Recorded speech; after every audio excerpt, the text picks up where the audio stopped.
Hey everyone, this is Kirk here again at optionalpha.com, and thanks so much for checking out our video tutorial where we cover all of our opening, closing, or adjusting trades that we made here today. Now, as some of you know, I'm on vacation this week, so I apologize for not getting this video out later or earlier on Tuesday evening. So this video is actually coming out Wednesday morning, about 7:30 in the morning before the market opens, but still want to cover the trades that we made yesterday, those two opening trades in IWM and P for Pandora. And then what we'll try to do this week is, as we make trades, either get the video out either that night or the next morning before the market opens. So just bear with me this week as I'm on vacation. The internet is not as fast as it is back in my home office. All right, so the two trades that we had yesterday we opened, and actually we had a lot more orders with some calendars and broken wing butterflies. So hopefully we can actually get a couple more of these entered here today when the market opens. But the two that we did get executed yesterday was Pandora and IWM. So with the IWM trade, it is a calendar trade, and remember that IWM with a calendar, what we're doing is selling the front month. So in this case, that would be the July 14, which is the July monthly contracts for 2014, and buying the back month, which is the August 14 or the August monthly contracts for 2014. These actually have a lot of great liquidity. They're very highly traded because they're IWM and a Russell ETF. So they're really good conduit for doing calendars and make it really easy to get in and out of. So by buying the back month and selling the front month, we're basically going long volatility and also kind of our position around 115 on the put side. So both of these are at the 115 put strike. One's in July, one is in August. Now the difference between buying the back month and selling the front month is a 90.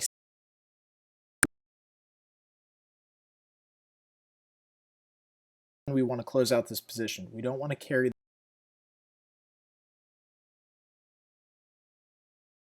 when this position would close out.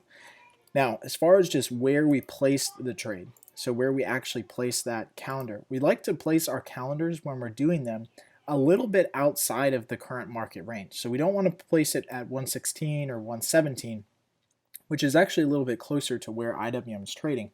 But we're actually stretching this just a little bit. We don't want to go too far. And assuming that IWM continues to move lower, as it did yesterday, had a huge reversal yesterday.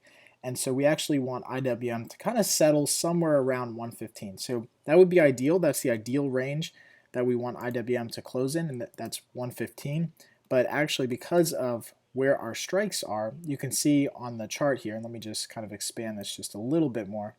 You can see that actually our break-even points are at about 118.5 and about 111 or so. So we actually have a very wide range of profit opportunity here for our calendar and IWM. You can see we could have even stretched it a little bit more, but actually the market ran down at the end of the day, so actually really working to our favor. So we've got a nice range of between 111 and 119 or so to make some money in IWM. That's ideally where we want the stock to finish by July expiration. So it's, again, right about 119 and about 111 on the bottom side. So we're giving it a lot of downside room and a big wide range to make some money as implied volatility hopefully continues to move higher. All right, so the other trade that we went over or entered here today was a broken wing butterfly in Pandora. Now with these broken wing butterflies, again, they're not even as far as their strikes. So you'll notice here on the call side that we have the 28, the 29, and then we skipped over the 30 and entered the 31. So that creates our broken wing side of the butterfly. So again, the 28, the 29, we skipped over the 30 and bought the 31, creating that broken wing. By doing all of this, we actually executed this trade with a $10 credit. So you can see, even though it's a buy, it is a buy order, so we're doing a regular buy butterfly, but by executing and skipping over that 30 strike and entering that 31 strike, we actually entered this trade with a $10 credit. So that gives us a lot of downside room in case Pandora absolutely crashes and moves lower. So we actually keep a credit of about 10 cents. So let me actually first go to the Analyze tab here for Pandora, and you guys can see exactly where we place this order. So here's our broken wing butterfly, and it looks very similar to a regular butterfly, except it has this longer wing, or this broken wing, on the opposite side. Again, because we skipped over that 30 strike and then executed our long at the 31 strike.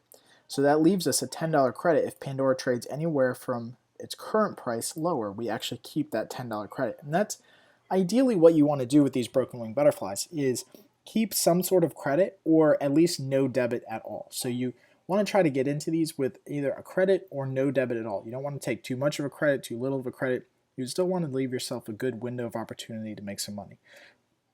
And by doing that, we actually move our break-even strike out to just past 30. So you can see that the break-even point on this trade is just past $30. So we actually leave a lot of room for Pandora to move higher. Even though we're fairly bearish on Pandora, we'll actually leave a lot of room for Pandora to move higher and actually make more money at expiration. So that's exactly how that trade is set up. So really for Pandora, anywhere below, call it about 140 or I'm sorry, $30 or so, then we actually start to lose money or make money anywhere below $30. Above that, we start to lose money on Pandora. Again, it gives us a lot of room for Pandora to run higher and still make money, but also it can just absolutely and completely crash, and we just keep our 10-cent credit that we collected in the beginning. Now, the reason that we decided to do the broken wing butterfly on Pandora is because implied volatility is fairly high. It just briefly touched above the 50th percentile yesterday during trading when we executed the trade. It's now starting to come back down, which is good. And you can see that we have this huge shooting star pattern and kind of just a big run up in Pandora for the last month and a half. So we're anticipating that, at some point this is going to roll over here a little bit and we'll possibly have an opportunity to make some money on that rollover. Well, as always, I hope you guys enjoy this video. I know there's only 2 trades to cover tonight, or this morning, so it was really quick and easy. But again, be on the lookout for more trades today. We've got a lot of working orders. We just need to see if we can get those executed in the market. As always, if you have any comments or questions, add them right below. I'll get back to all of those either today before the open or tonight, and happy trading.